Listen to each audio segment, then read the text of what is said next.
I just noticed it. Yeah, we're running on a very long delay today, so just be advised. We are live now.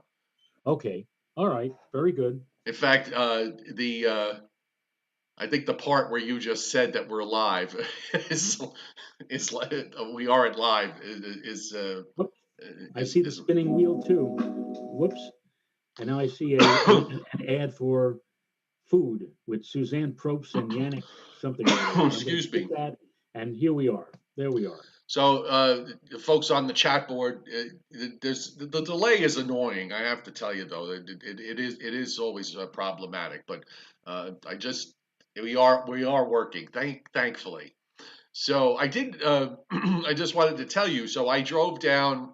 I drove down a different route this time around. So I took 81 and I had to go into the northern corner of Georgia where it meets the North Carolina border and the Tennessee border.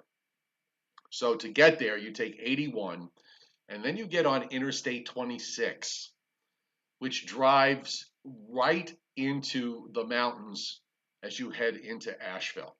And then from Asheville, you go straight south. Now you didn't stop.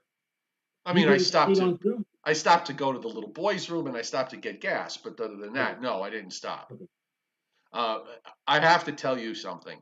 I I never have been in this part of in that part of the U.S., but particularly driving that road, the views, the scenery.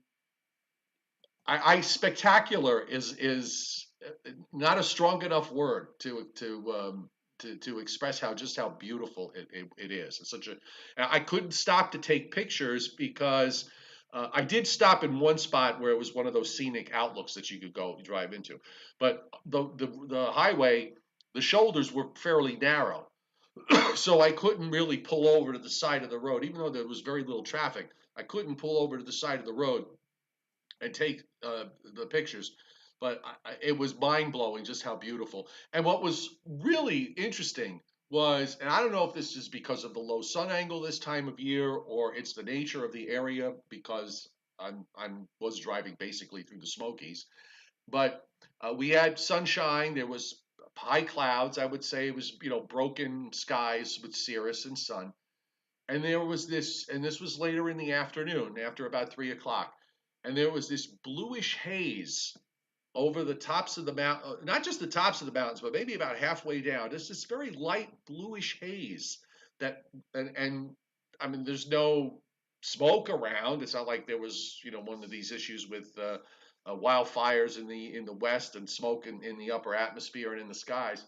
But the light reflecting off of that, and then the beautiful sunsets the sunset that I saw on the drive was it was really beyond anything I would have imagined, and I'm upset that I was not able to pull over and take some of the pictures because the countryside here, the areas in as you go from eastern Tennessee into western North Carolina, it's all mountains and it's all wilderness for the most part, and it's a sight to behold. It really is. If you ever get to do that drive, 26 from 81 to 26 is just mind blowing.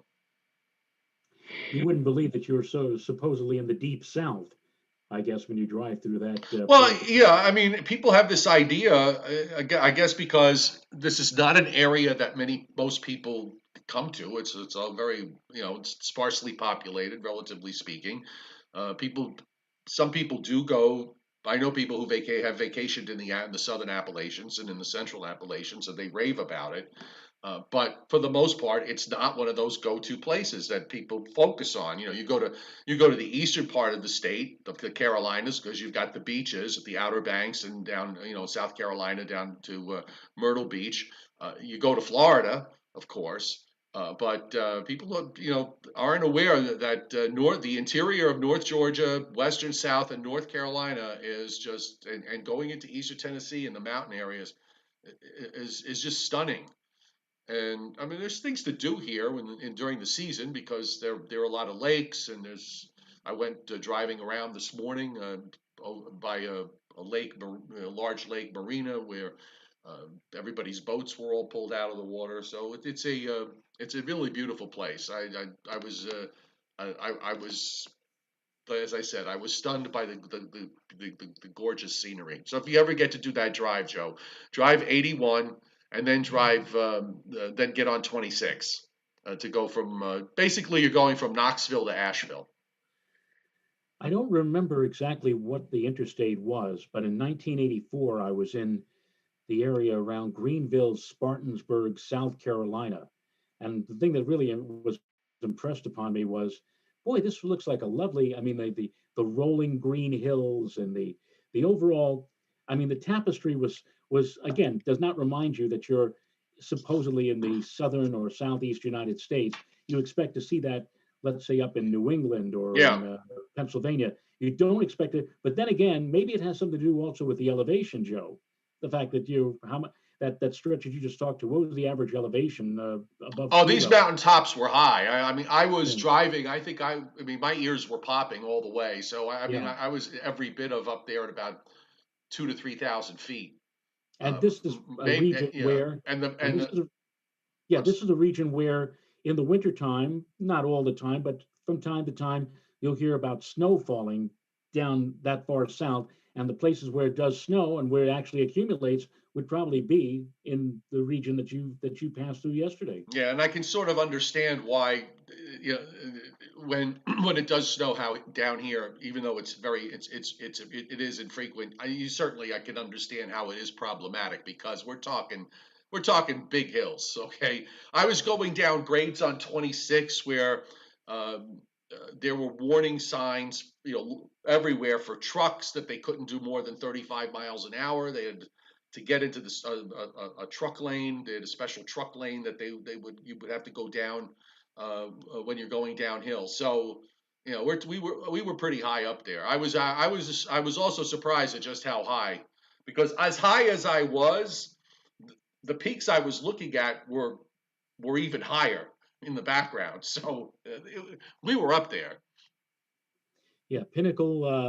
I remember there was a commercial back in the '90s where they were selling a car, a specific type of car, and the one car had to reach the top of a hill, a big hill. The name of the hill was Pinnacle Hill, and like the two kids looking out the window at the snow, and like one of them says he'll never make it, but the car makes it obviously because it was a commercial for that car. They show you the steering and the stability capabilities of the car, and so when you describe what you just described, that commercial immediately popped into my mind. I Uh, bet. it must be a wondrous time when it snows down there. How infrequently, but I'm sure that when it does snow, a lot of people don't go anywhere because I would suspect that You can't. number of snow, the number of snow plows and snow blowers or whatever are rather small compared to a place like up here. Yeah, they just wait for it to melt, which it Yeah. does. All right, let's do some of that. Well, the miserable weather that you have up your way. I've just pulled up some of the late morning current temperatures, Joe. Everybody's pretty much in the 40s to a few spots are around 50. South Jersey in the mid 50s in some places. I'm not sure whether it's because they might have a couple of breaks of sun there or not, but I'm just looking at the sky observation. 8,500 foot of overcast and 2,200 foot scattered clouds. Now, what Seven. is that New York City at 50? That might be LaGuardia. Let me just sort Kennedy. Let me take a look. That is Kennedy at 50. Okay. East northeast at 13. They're thin scattered, 2,700 foot thin scattered, 3,200 broken, 9,000 overcast. West Hampton's at 49. East northeast at 8. But you go inland, Joe, 44 at White Plains, east at 9. That's miserable today up that way. And Yes, Montgomery absolutely. is 37. There actually is, if you go up north, and you don't have to go that far north, Joe, temperatures are in the low and mid 30s across upstate New York.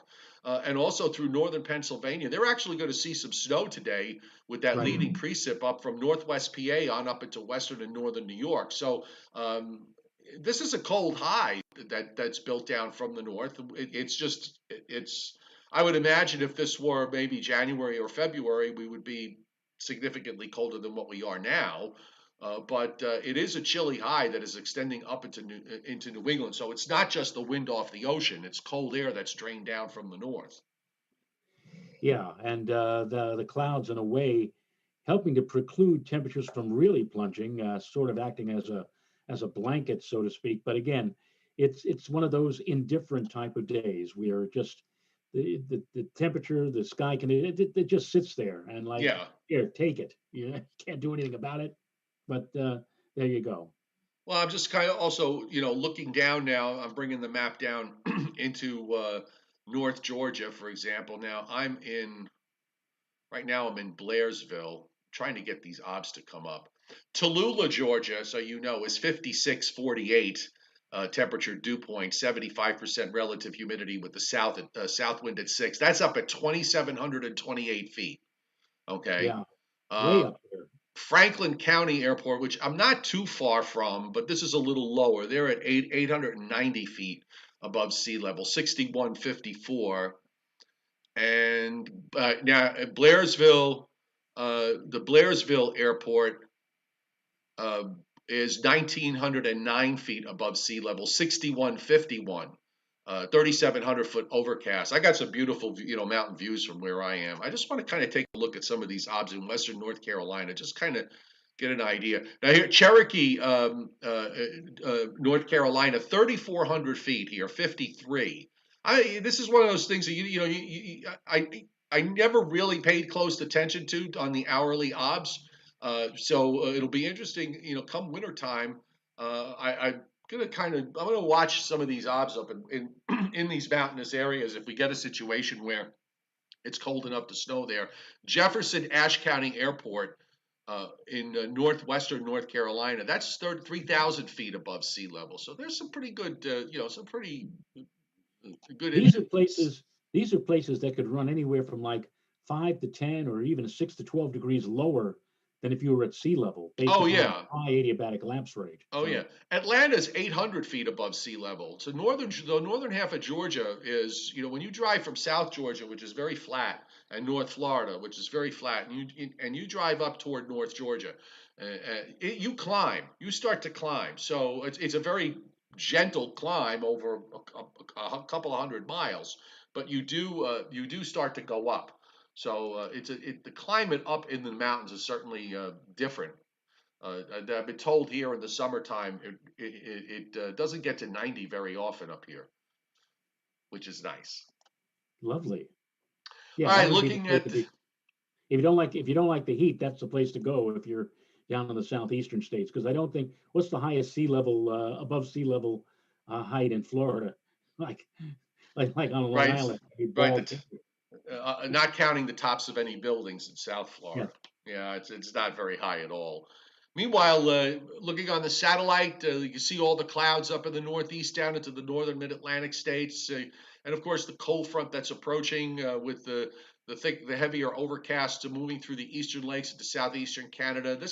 We're kind of in this cold front parade here, where we're going to be getting one sweeping through the east tonight, another one Wednesday night into early Thanksgiving morning, and then probably another one next weekend. So the weather pattern is moving a little bit. We don't have the strong blocking ridge off the East Coast at the moment, so and maybe it won't come back anytime soon. We'll see, but that at least is going to create situations where we're going to be seeing ups and downs.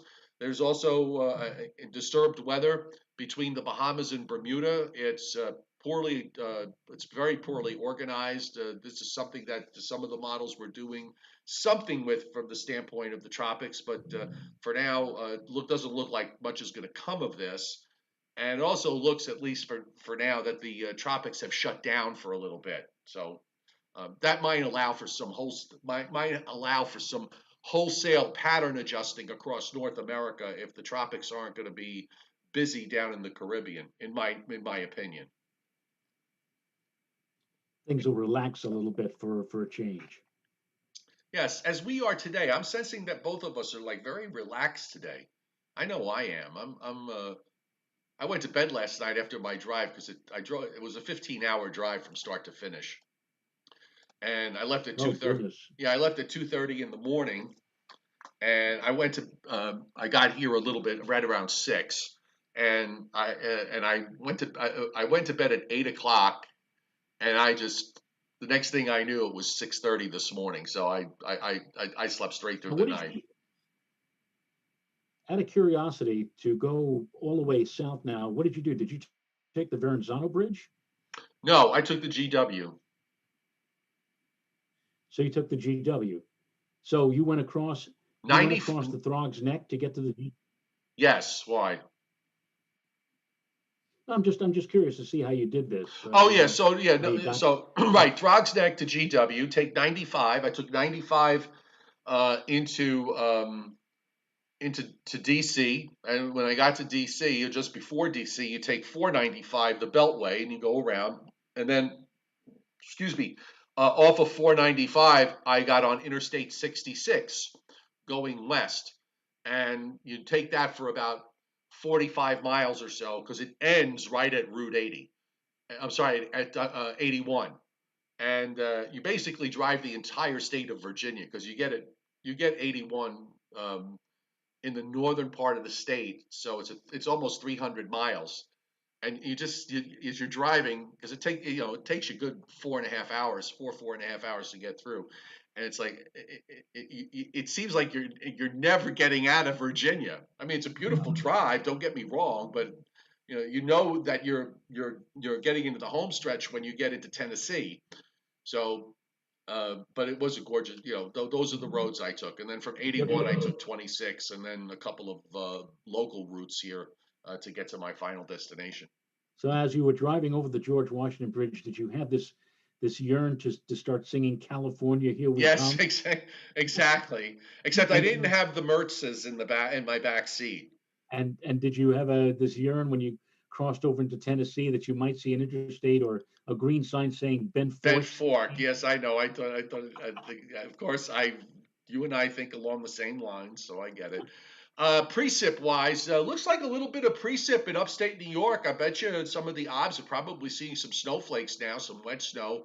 A little arm there that's moving up to the northeast extends. It's north of you, Joe, up toward the Albany area. Uh, kind of trying to give you the idea of where the warm front is. Yesterday's cold front is now today's warm front, basically. And the showers for tonight, they're still pretty far to the west, back in western Ohio, eastern Indiana.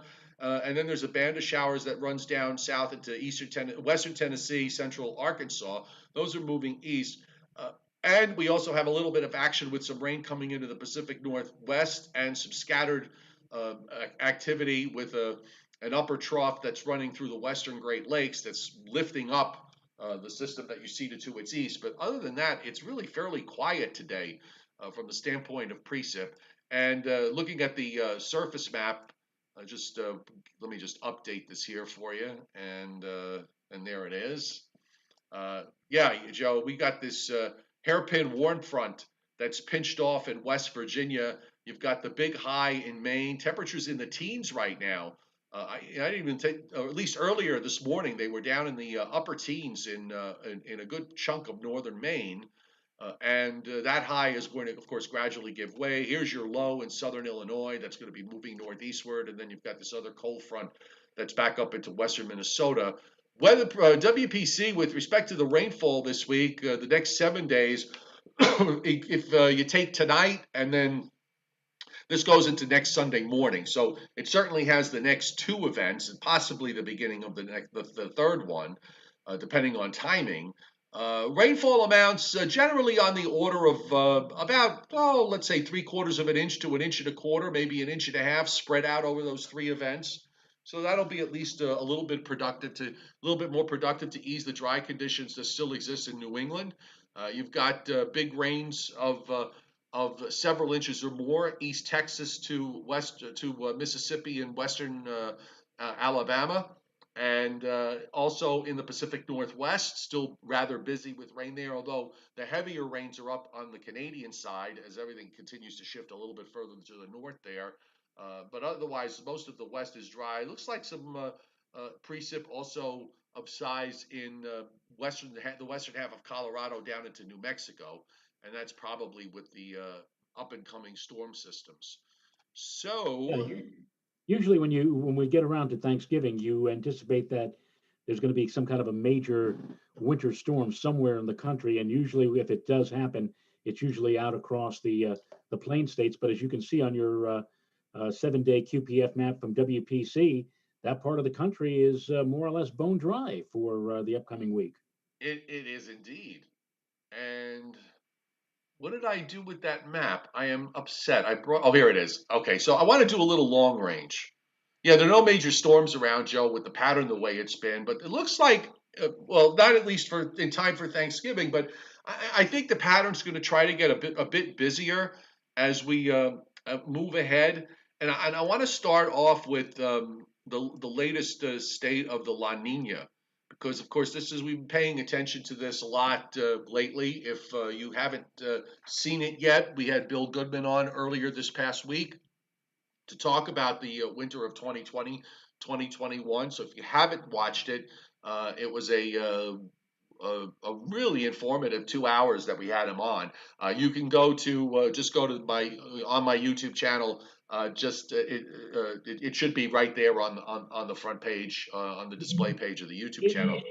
Incidentally, Bill added on his Facebook page, he added a few more comments, and he actually mentions our show, Yes, he did. I saw that. and he also gave you top billing. Yeah. Well, I don't, I you was going know. to write to Bill and say, "Well, I assume you gave him Mr. Chiavi top billing as you did in alphabetical order." Or As you know, it doesn't really matter who. alphabetical order, geographic order, because we do live close to each other. It doesn't matter to me. It's not like Boris No, Badenov. you're It's not not like difficult. Boris. No, you're not difficult. It's no. It's not. It's not like Boris Badenov who said, "No, just to give me top billing." Yeah. Impossible. TV villains never get top billing. That's right. Uh, the La Nina has gotten stronger, Joe. I'm just looking at the latest anomalies here, and there's a huge chunk of the Central Pacific now that is showing significantly below normal sea surface temperatures. But what's interesting here is that and this is something that Bill mentioned to me this morning, and he's going to do a little research to see what the implications of this are. But it seems that biggest, the largest anomalies are in the central, more toward the Central Pacific than they are in the Eastern Pacific. And that might make a difference in terms of what the impact is on the overall winter pattern. So he's going to look into years where the anomalies of the La Nina were greater in the Central Pacific in terms of how that translates. I've been trying to emphasize the fact that, for at least from my view of things, I'm always reluctant to pull a switch where you just kind of check off boxes and you check off this box that says La Nina, therefore you have this type of winter. I've been kind of reluctant to do that, and I remain so. So I'm going to just sort of wait to see what he comes up with. But a couple of interesting things that we've been following, and I think bear some watching here going into the new month. And the first thing is the polar vortex up in the stratosphere. We talked about last week how it was showing signs of stretching. When we look at it from where it is right now, it's wrapped up like this tight little ball. You see where all the dark blues are. They're up sitting over the Arctic region and over Siberia. All the cold air has been wrapped up there. There's been very little opportunity, or there's been no alleyway for that cold air to move down into the eastern part of the United States. We've seen it come down into the plains and into the northern Rockies, but we really haven't seen it come down, other than the occasional shot that goes in and comes out. Well, one of the things that's happening, and this is something that the GFS picked on well over a week ago, and it continues to show this idea that the vortex is actually kind of spreading out. Instead of being like this sort of tight wrapped up little ball, it's beginning to spread out. And also the low center in the upper atmosphere migrates from near Siberia across the Arctic and over toward the north shores of Greenland, almost into north central Canada there. And if you notice that the tilt of the flow from where we start, which is really the real strong flow here in the polar vortex at the very beginning of this is running up right around the Arctic regions. Again, not being able to see much bleed through southward, but when we go forward, you'll notice that the vortex, as it moves off of Siberia and then starts its push southward, all of a sudden now you've got, at least at this level, the tilt of the polar vortex is more northwest southeast, and you do have flow at that level of the atmosphere that comes up from the Arctic region down into eastern Canada and into the eastern part of the United States. Now, whether that translates to the bottom part of the atmosphere is a whole nother question, because sometimes it does and sometimes it doesn't. So that's one of the things we're going to be looking forward in the week ahead. The other thing I've noticed, Joe, going into the end of the month and the beginning of December, is a bit of a change in the upper atmosphere, particularly in the Pacific, where as we move through time, there is at least some sense of troughing that develops along the longitude of Hawaii. There's some kind of upper low that forms near the Aleutians, and it wants to make troughing near that longitude there around 160, which in the longer range which would be an important development in terms of the downstream impacts of that. And the European kind of does the same thing. In fact, the European does it rather vigorously uh, by the time even at the beginning of the month, where it has a deep trough in the east and a deep upper low in the Aleutians with a trough down toward Hawaii and a ridge, a general ridging that pops up into northwest Canada. So this is a bit of a change in terms of how the models are seeing the weather going into December, assuming that it verifies. But it is somewhat interesting now that we're in the 10-day time frame on the European, and it has a much colder look to it overall. Yes, and Scott Briller mentioned a few moments ago on the chat board that the Climate Prediction Center, the CPC's experimental 3 to 4 week prog, places virtually all of the country above normal, but especially in our part of the country, in the 70% category. Once again, you have to be awfully confident that it's going to be whatever you're calling for is going to happen and put in a 70% probability. Yet, Joe, I agree with you. By looking at the position of the polar vortex and some of the other models and the positioning of the trough, it looks to me like we're going to be going into a more colder weather regime as we move through the early and middle stages of December. But again, that's all assuming that those models are correct, and we'll see how everything Right. plays out in the days to come. Well, I just noticed. I do think that we're going to turn noticeably colder. I think we're going to get a cold shot here just in time to kick off December. The 1st of December will probably be accompanied by probably a significant shot of colder weather here. One of the things I've just noticed, Joe, I went back a few runs on the CFS model, the climate model, and this has been the climate model has been just not changing at all for the last couple of weeks in terms of its overall outlook for the next 6 weeks. But it started on Friday, where finally, for the first time, it opened up a little window, not much of an opening, but maybe a crack on its week period from December 5th to the 12th, where it does have below normal heights in the Mid-Atlantic and in the Southeast, and also later in the forecast period, it's a little it's a little colder looking. And I just punched up the run from overnight, which actually I was kind of surprised at this, but for that same week period from December, now we're saying from December 13th to December, no, I'm sorry, here we go. From December 6th through December 13th, it's actually got below normal heights from southeastern Canada, from James Bay all the way down into almost to northern Florida, and a mean strong ridge building in northern California and over into Oregon, pushing up northwestward from there. So this is a bit of a change in the climate model's view of things, and I wonder whether we may see an evolution of this. And then after that, while that trough does pull out, there is gentle troughing in the eastern half of the United States on the flow.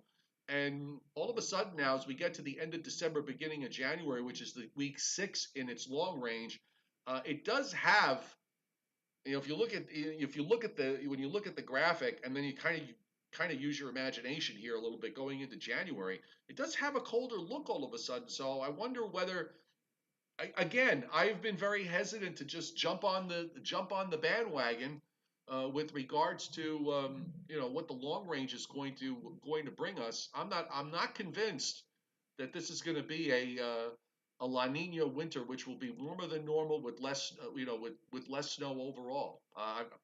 Maybe I'm wrong. Maybe I'm not. I'm trying not to use my snow lover's heart in this, but I'm just not 100% sold on it, on the warm winter idea. Yeah, well, we'll see. And I agree with you. I think there's going to be a little from from these climate maps. It looks like from about the 6th to the 13th of December, it just might be that window that you speak of where we may see a bit of chilly weather as opposed to um, ongoing warmth through the month of December. If you want to tie it to the change in the polar vortex, it comes when the polar vortex goes through that stretching process, and it, has that tilt, and starts to and spreads out rather than being that tight little ball. Now, if after that forecast period, the polar vortex winds up, pulling back up towards Siberia and wrapping itself into a tighter ball again, then yeah, then of course, then at that point we're probably going to wind up seeing the evolution of a fire hose jet in the Pacific, and we'll see warmer than normal temperatures with probably few, if any, opportunities for snow in the I-95 corridor. But um, that is a big if. We'll see. Meantime, here's front number one for tonight, and the GFS actually has a week ago we were looking at that severe weather going through, Joe. I didn't put in the mention of a thunderstorm tonight, but the front does produce a couple of heavier downpours as it goes by, and then after that it's another chilly high that comes in for Monday and Tuesday. Probably going to be on the breezy side tomorrow, and then the high goes in virtually the same spot as this one did for today. Low pressure coming out of the Central Plains. Here comes more showers Wednesday. You see some snow there up in Wisconsin and up through uh, northern Michigan and even into the southern part of Michigan as well, at least at the start. The low also is going to produce a little bit of snow in Colorado. That low moves east and then runs up into the lower lakes by Wednesday evening with rain. The models have been kind of having trouble with this, Joe, in terms of timing. It's gone back and forth with bringing it in uh, later Wednesday and then having it gone by Thursday morning. Then we had a couple of runs that said that the front might get hung up and there'll be a little wave that would prolong the rain for Thanksgiving Day. This run seems to have split the difference a little bit, where the rain doesn't get here until after dark Wednesday and then kind of hangs around Thursday morning before it pulls out, and weather improves a bit Thursday afternoon. I guess that's the best way to go. And much of Thanksgiving, by the way, when you look at the surface map across the country at 1 o'clock Thursday afternoon, except for a little bit of rain in North Florida and a little bit of snow up in parts of Idaho and Montana, it's just bone dry from coast to coast. Yes, it's going to be one of the less problematic Thanksgivings of recent years. Of course, you and I can both probably point our fingers at about a half a dozen over the last 30 or 40 years where the weather was not exactly the best. And of course, now I don't understand what they're going to do this year at Herald Square for the Macy's parade. I think they said they were going to confine this to one block. Does that mean they're not even going to blow the balloons up this year? Is that just? I honestly, I don't know. I mean, like it's always. My guess is maybe they're not. I don't know. I don't know what they're going to do. I have no idea because usually there's a big thing about the forecast for the winds and whether they can fly the balloons, and even when it is a bit windy they still manage to fly them but much lower. But I don't know what they're doing this year. I have no clue. So Yeah, well, um, we're all kind of in that mindset, really, when you think about it. yeah. Next weekend, Friday and Saturday look pretty dry in the east, and then we're going to start. Obviously, Friday be dry, the immediate east. We do have another low that's coming out. This is something, Joe, that the European last night that developed into a major storm that ran up into the eastern lakes for next Sunday and Monday. The GFS is, I mean, it does bring rain up here, coming up from the Gulf states. You got a low in eastern Kentucky. Eventually, you wind up with an intensifying storm up in along the St. Lawrence River into eastern Canada, and behind that, we get into some colder air for the beginning of the week of starting Monday, November 30th. I'm looking at the new run, by the way. Right. So I said, if you just a few moments ago, if you recall, I said I think December is going to kick off with a spell of rather cold weather. So yeah, I think that yeah, transition to that colder weather pattern, I agree with you, will begin happening around the end of the month on November 30th. And I think the first few days of December are going to be every bit of December, regardless of whether the long range forecasters are saying December is going to be an above normal temperature month. I think we will see some semblance of cold weather, and it may very well kick off right at the start of the month. yeah. I'm just trying to get an idea here. I'm going to bring up the new GFS. And on the chat board, Mike B says they should put masks on all of the balloons if they fly them. That Yeah, would be interesting. That would be, that'd be funny.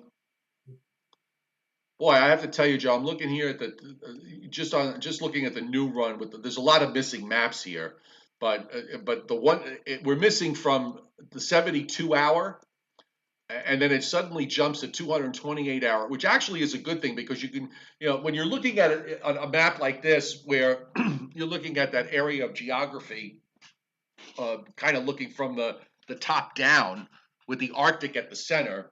It takes a little getting used to, but you definitely see the migration of that polar vortex from the coast of Siberia, the north coast there of Siberia, and then it suddenly jumps from 72 to 200 in the space of about a week and a half. So 72. So we're talking about roughly about a week later.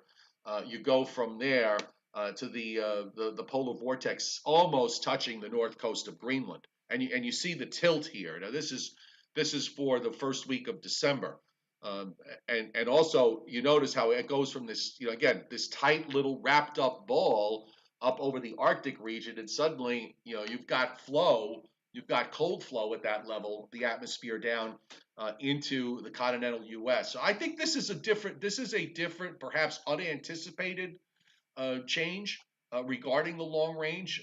So I would wonder when the next round of forecasts come out from the folks over at the Climate Prediction Center, whether we may hear them sing a different tune. I don't know. We'll find out soon enough, I guess. well, last night on the 8 to 14 day prog, whereas in previous days they had much of the country enveloped in oranges and reds, which indicate above normal temperatures. Last night they kind of changed their tune a little bit, and now on the 8 to 14, they're putting near normal for our section of the country, which suggests that maybe they're beginning to pick up on this, and maybe in the days to come, not quite a widespread area of warmth, but maybe more trending toward normal, or maybe even in the days to come, a bit below normal. Yeah. We're trendsetters here, Joe. SPC waits for me to put out a forecast before they put a risk zone up, which makes me do double work. so so by the way, your camera just kind of went a little out of focus there. I can't do anything about yeah, I noticed that too. I don't know why it looks out of focus. Hello. Yeah, I don't. yeah, I it's a don't. bit. It's I don't know. Sometimes with these cameras, if you move a light or something, it just temporarily, I didn't you do. know. I didn't change. Do anything. Ah, yes. My executive producer here is changing the light, and not That's gonna think maybe the lens needs cleaning. the lens doesn't need cleaning. It changed literally. Yeah, maybe sometimes when it gets a weird light that gets into the lens into its view, and it does that. Well, I could fix it this way. Your your This way, finger looks great. this way Go you won't have ahead. to look at me at all. No, no, bring up the curtain. Okay, there you go. All right, we'll have to live with this. Uh, let's do a little Briller Jeopardy here on Well, this Sunday morning. I have questions, but I think we're going to do something new here. Okay. We're going to have the Briller Jeopardy lady read the questions to you. Well, who's the Briller Jeopardy lady? Well, who else? Oh, Mrs. Rayo. Oh, okay, cool. That's a good idea.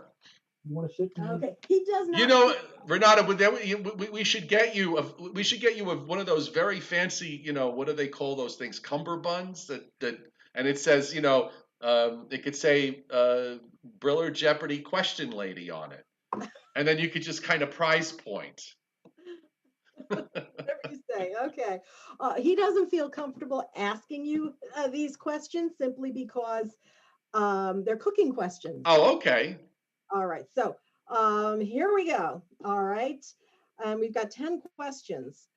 So I went through these the other day. Now I don't even remember them anymore. What kind of pasta means little worms in Italian? Oh, vermicelli. Very good. What dish is cooking beef in puff pastry? Oh, like the Wellington? Like a Right. beef Wellington? Wellington, right. All right, multiple choice. What color did carrots originally come in? Green, Ooh. white, or purple? I'm going to say purple. Yep, that's correct. Absolutely. What type of seafood is known as Norwegian lobster? What type of Seafood is known as Norwegian lobster? Yes. By the way, It's a Joe, dish. And it's not known as Norwegian lobster? before you answer this question, Joe, did you notice that as soon as she got in front of the camera? Yes, it fixed me because Joe, it would not dare put Mrs. Rayo out of focus. It knows better. Well, if I'm back, he does. No. No. Still is a lot better than I But do. you know what? The key to this is when he gets back into the chair, whether he winds up being out of focus. Norwegian lobster. Okay. God, I've never heard this either. No, I don't know. Seafood dish. What is it? It's a seafood dish, and it is known as Norwegian lobster. Can I give you a hint? It's made with shrimp. I don't know. I don't know. Scampi. Answer is Scampi? Really? Yeah. Scampi is Norwegian.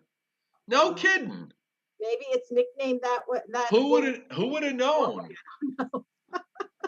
I never knew that. That's very interesting. That scampi, which is when you go to an Italian restaurant and you order seafood, they got all the scampi, different variations of scampi on the menu. I never knew it was Norwegian. Whoa. My relatives are going to have a big problem with this. Big problem. We'll have to Google this some more, Joe. Okay, go ahead. Okay, number 5. What is ancient Greek god of food and drink? Oh, ancient. Well, Greek? Was it Dionysus? No, not the name of the god. What is this called? What is the ancient? Oh, the ancient god food? Of food and drink. Oh God, you know what? It's been so many years since I read Homer and the Iliad and the Odyssey. What is it called? I forget. I don't know. I forget. The Greek god's food and drink is called ambrosia. Ambrosia, yes. Okay. Yes. All right, here we go. Next question. Bouillabaisse in French is what kind of stew? Say it again. What's the blue? Bouillabaisse. Bouillabaisse is what kind of stew? What kind of stew? Gee, beef stew? Nope. I think that was the obvious answer. I should have went for the unobvious one. Fish. Yeah. Bouillabaisse, yeah. Okay. How should we cook steak tartare? Well, you shouldn't because it's mostly raw. It's rare, right? Yeah. What is a mandolin used for? That's easy. A mandolin? Mandolin. What is a mandolin used for? To slice? Yes. Yeah, it's like that. It's like a cleaver. It's like a harp. doing pretty good. He's doing pretty good. 1 cup is equal to how many tablespoons? I had this conversation. 16. Yes. And Yeah, how many teaspoons are in a tablespoon? I forgot. Is it 2 or 3? 3. 3. Yeah. What are the 2 main ingredients in custard? Which I've never made, by the way. I'm going to say egg whites and butter. No. No, not even close. Cream and egg yolks. Oh, cream and egg yolk. Okay, so that would have been the next 2 choices, because egg whites is a for meringue, Right. right? Right. And there's Right. nothing more exciting than watching someone whip up egg whites into a stiff meringue. Nothing to it if you got a KitchenAid stand mixer. Oh God, I have said this. I have said this before. Um, Appliances are not gifts that you give a woman for Christmas. Okay, but with the exception is that if she loves to cook and loves to bake, you cannot go wrong with buying a KitchenAid, one of their industrial mixers. Those things are amazing. I've had mine for a long, long, long, long And time. yeah, they're I asked great. for mine on a Mother's Day once. So What's that?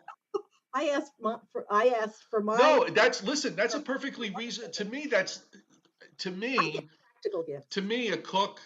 It's the same for a guy if you buy him, if you buy him power tools. Most guys are happy with power tools if they're handy. Okay, if you get them as a gift. All right. Right. So I think the same applies to someone, male or female, who enjoys being in the kitchen.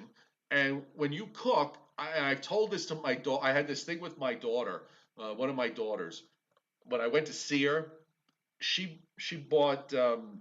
She's in Ohio. She's finishing up doing her internship at Ohio State Medical School. So the I went into an apartment today. I said, I'm going to cook some dinner. I pulled out this frying pan that, Renata, I kid you not, was probably slightly thicker than a slice of aluminum foil. And I said to her, she went out and bought this. It was cheap. It's when you buy tools for the kitchen to cook, try to buy the best tools, okay? Because Yeah. good food requires cooking them in good pots and pans and a good cast iron skillet and a good roasting pan. All of that matters. So Right. yeah, those are Yeah. that goes without saying. That's actually what I did this morning because my middle daughter, whom I'm visiting for Thanksgiving, my middle daughter, she didn't have and she cooks, but she's not, you know, she didn't have a big roasting pan to cook a turkey in. So, and she didn't have a cast iron skillet. So, guess what Daddy went out and bought today? Okay, Good for you. Good for you. a big roasting pan and a big 12-inch cast iron skillet that I have to season for her when I get to her house. So I'm good with it. Okay. Now let's test and see that when Joe sits down, whether he gets out of focus. Well, there's one more bonus Oh, question. there was a bonus question. Okay. Yes. What was the first meat eaten on the moon? Do you know? What was the first meat eaten on the moon? On the moon?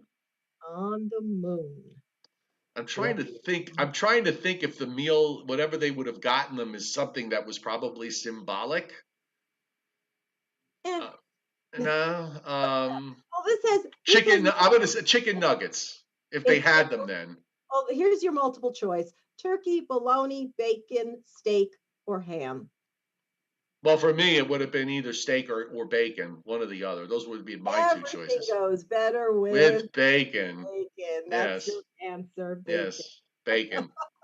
I figured it was either that or steak. Okay. Well, I didn't really keep track of how many you got right or wrong, but I think you did pretty darn good. Thank you. I appreciate that. Okay, so I don't kid around when it comes to food. you sound like a pretty good cook. Meanwhile, Joe can boil water. Yeah, no, I'm not.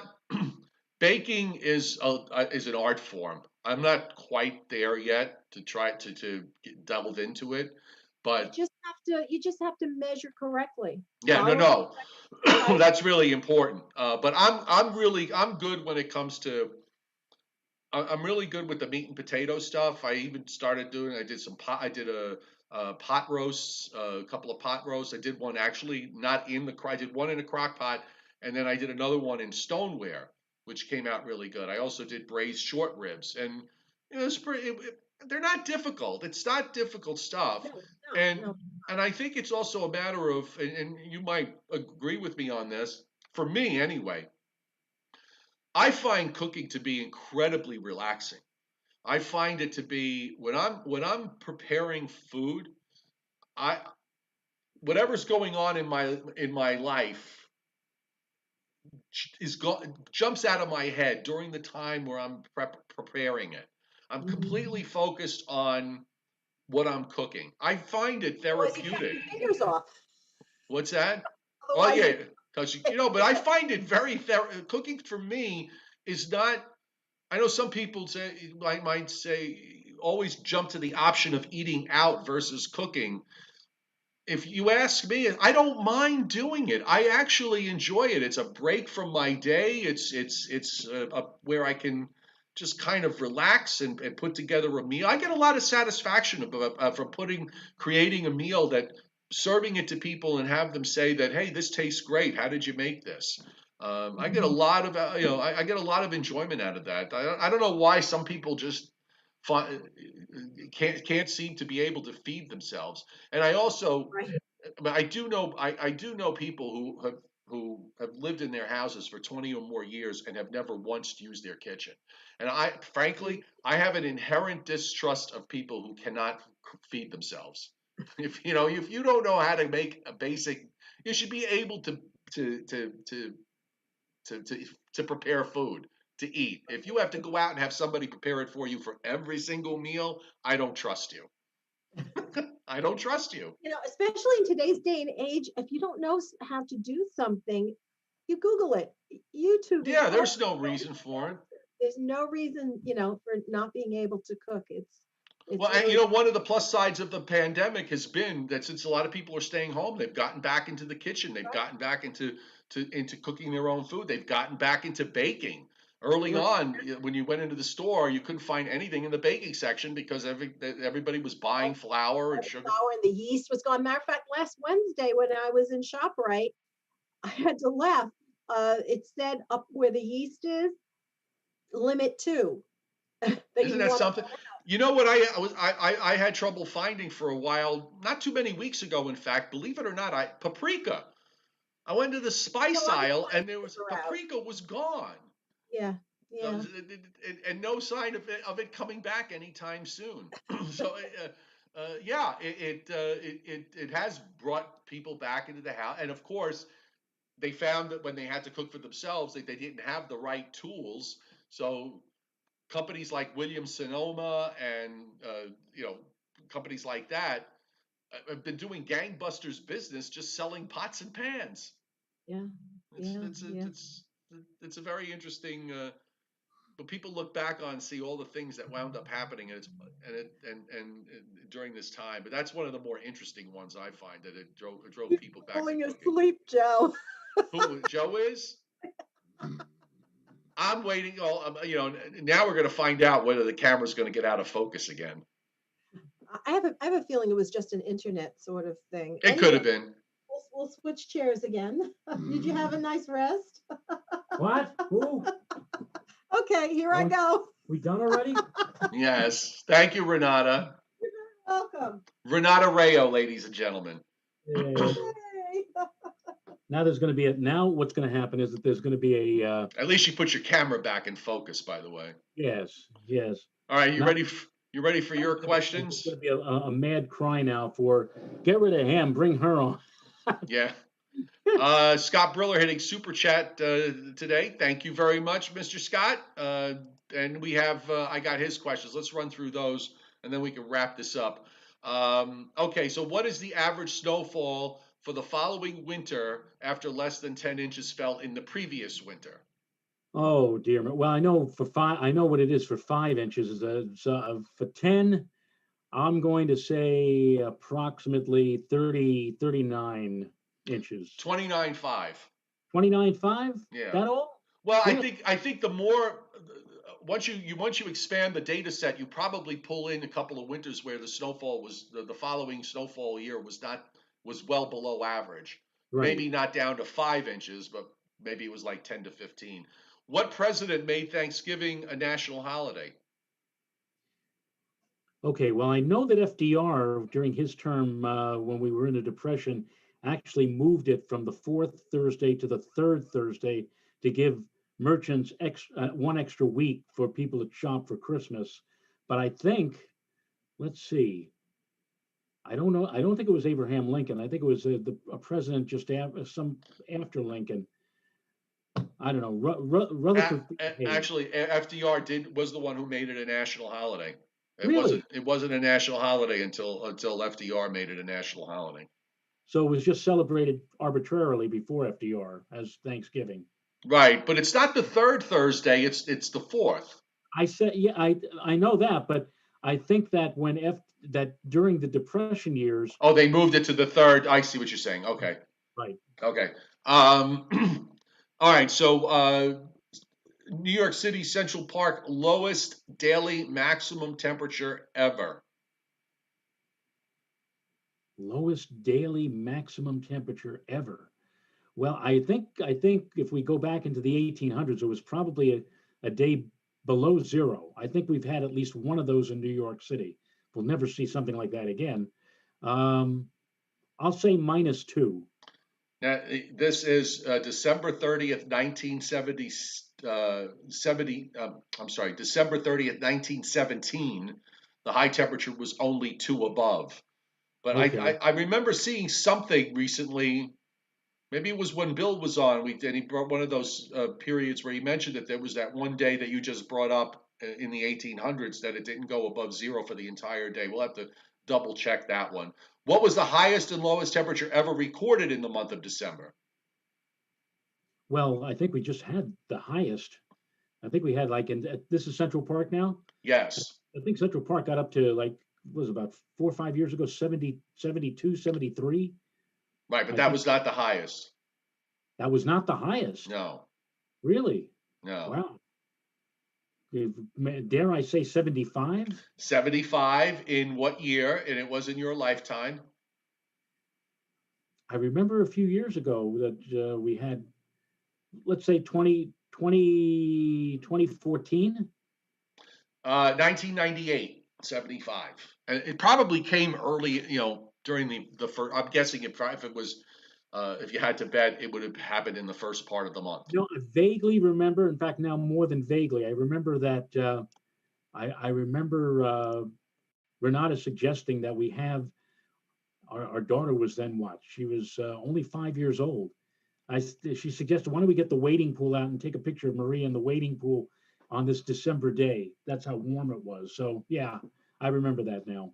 All right. Okay. All right. So let's wrap it up. Thanks everybody for being here on this a lovely Sunday. And of course, the Joe and Joe Weather Show brought to you by Omni True Value Hardware in West Babylon, 1226 North Wellwood Avenue.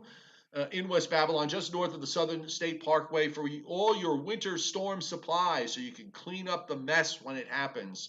They're getting ready, so get ready at Omni True Value Hardware, 631-756-1125, omnitruevalue.com. So you and I will be back together tomorrow night, and we'll look ahead to see what happened, what's going on. That's right. One other thing, I'm surprised we didn't mention it. I didn't mention it at the top. One of the saddest days in this country's history, 57 years ago today, the assassination of John F. Kennedy. And Joe, I'm a little older than you. I remember I was in the second grade. Miss Quinn at Holy Rosary Church, Holy Rosary School in East Harlem was the one who broke the news to her class and broke the news to me. And while it seems strange now, every Catholic school, or at least my Catholic school, Holy Rosary, in every classroom, right at the front, had a picture of JFK at the front of the classroom because he was the first Catholic president. Hard to believe, 57 years ago today. My only memory of it is it always stuck with me because I was 4 years old. I was going to be 4 years old, so I was still technically in my 62, so 63. Yeah, so I was still technically 3 years old, but I was a couple of months from turning four, and I distinctly remember turning the dial on the television from channel to channel looking for cartoons Right. and having every station carrying the funeral procession, and I couldn't understand it. I remember having, obviously you're a 3 year old. What do you don't know these things. 2, 4, and 7, the networks at that time, there was no CNN or anything. 2, 4, and 7 had coverage, wall to wall coverage with their reporters. But the independent stations, 5, 9, 11, and Channel 13, I think, was not yet educational. Even if they were, those stations, all they had was a static shot. I remember Channel 5, for example, I'm looking for Bugs Bunny like you are, and Right. all they had was a static shot of the Washington Monument, Yeah. hour after hour, until they had some of their own reporters, and they didn't have very many news reporters doing their side of the story. So I still can't believe that all these years have gone by, 57 years. But and if Time. any of you want to go on YouTube, it's amazing. You can actually watch the coverage as it happened on those channels, minute by minute, on YouTube. Yeah. And I strongly urge you, if you've never done that, watch, because it was a different type of news back then. It was a different type of television. Television grew up with the assassination of JFK, how to do it, how to cover news, and It wasn't the crap you see now. I mean, that's really. true. I mean, that's an honest statement. It's not the garbage you see now. True. There was no, channels were not solely dedicated to a political philosophy like they are now. And Um, another so interesting thing, Walter Cronkite, everybody says, well, the world learned about JFK being assassinated or dying from Walter Cronkite. Absolutely 100% true. wrong. Well, I'm sorry. Every news media outlet had already proclaimed that JFK was dead. The last one to proclaim that JFK was dead was Cronkite. And the only reason that it was Cronkite waited until he got official Official word word from the White House. Right. You're right. Yeah. White House, because the two priests who gave the last rites to President Kennedy came out and said he's dead, and that one spread like wildfire. Everybody said, But yeah, I was just going to go to the point that it was a time where Walter Cronkite was,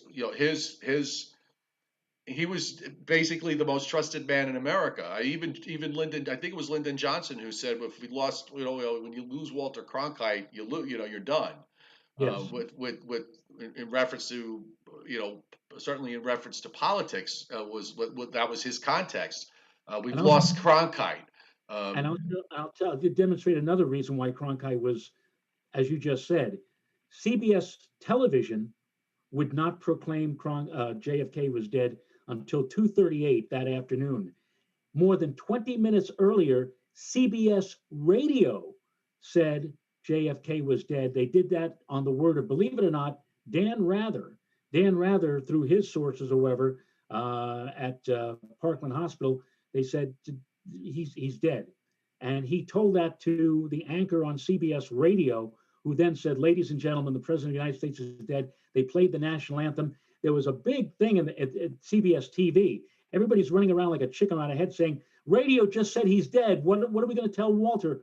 Walter stood by and said, we don't announce that he's dead until we get official word. And finally, at 2:38, 20 minutes later, the official word came, and that's when Cronkite took off his glasses, and we've seen this a number of times. Yeah, that's when news had standards, which Right. it lost a long time ago. Anyway, Right. We'll see you tomorrow. See you tomorrow night.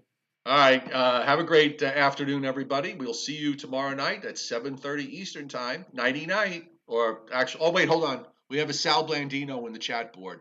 I pray next Sunday will improve and have brighter weather. It would be nice to break the weekend pattern already with Sundays. We're so due for some brighter Sundays. Okay, but it's not happening.